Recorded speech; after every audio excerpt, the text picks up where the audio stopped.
Hello, and in this video, I'm going to demonstrate how to use Google's new attendance feature to take your class attendance. Now, I'm making this video in September of 2020, and this feature is new as of this video.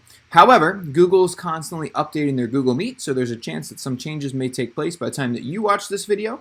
So just keep that in mind as you see the buttons that I click. It might look different if you're watching this in the future. Also, you do need to have the Grid View extension pre-installed before utilizing the attendance feature, and I've demonstrated how to do that in my previous video.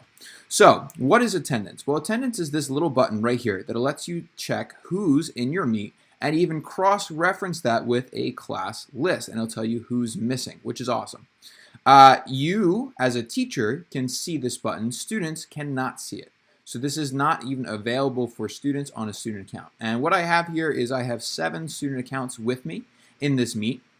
So after installing Grid View, I'm able to hit this refresh button. Now, you don't have to have Grid View enabled to use attendance. It just relies on the Grid View extension. So right now, I'm actually in Sidebar View. When I hit the refresh button to take attendance, it'll temporarily put me in Grid View, check who's here, and then put me back in whatever layout. From my testing, I've noticed that I've had to press this refresh button a couple times to really capture everybody.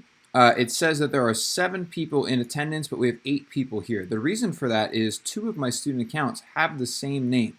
So when it takes attendance, it's doing it based off the Google account. So 2 of my student accounts are different emails, but the same listed name. So they're popping up as the same person in attendance. So if you have a student or students with the same name, it will not capture that. Now, after taking your attendance, and there are some settings, you can choose to include yourself, sort by last name, or not, and there's a bunch of other settings here as well. You can also copy this list right here. So if I hit copy list, it will just copy exactly who's here, and I could paste that into another doc, but I'll paste it into the chat just so you guys can see what that looks like.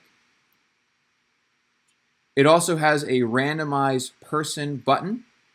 So if I hit randomize person, it'll automatically select a random person in the list to call on. So it's a great little tool to let you choose a random person to call on. But let's actually take attendance. So we're going to hit open or show comparison list.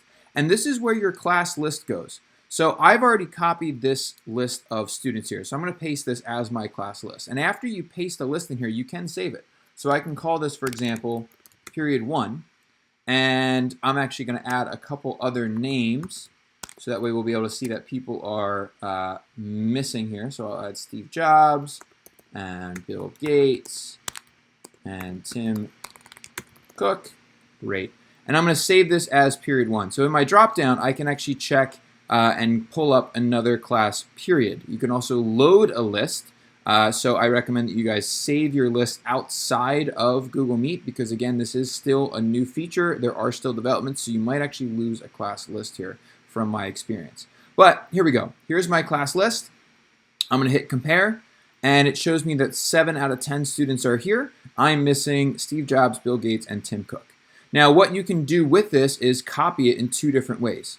Copy for chat literally copies the list exactly like this with the checkboxes and the X's. So again, I'll paste this into the chat. You, of course, could paste this into another doc to keep track of your class attendance. I personally haven't noticed a difference between copy for chat and copy list. When I paste them into a spreadsheet, no matter which one I choose, they paste exactly the same way. So this is the attendance feature. Again, it's not perfect. It is a little glitchy. Sometimes you have to push the button a couple times to get all your students. If a student has the same name, it will not pick that up. Also, as I mentioned, it does pull their Google account username. So when you paste your class list in your comparison list here, make sure that you're using your their Google name, so it would have to be their full name or however their IT account was set up, not their nickname or whatever it might be. So that is the attendance feature for Google Meet. I hope this video helped you out. In the next video, I'm going to talk about doing grouping and breakout rooms.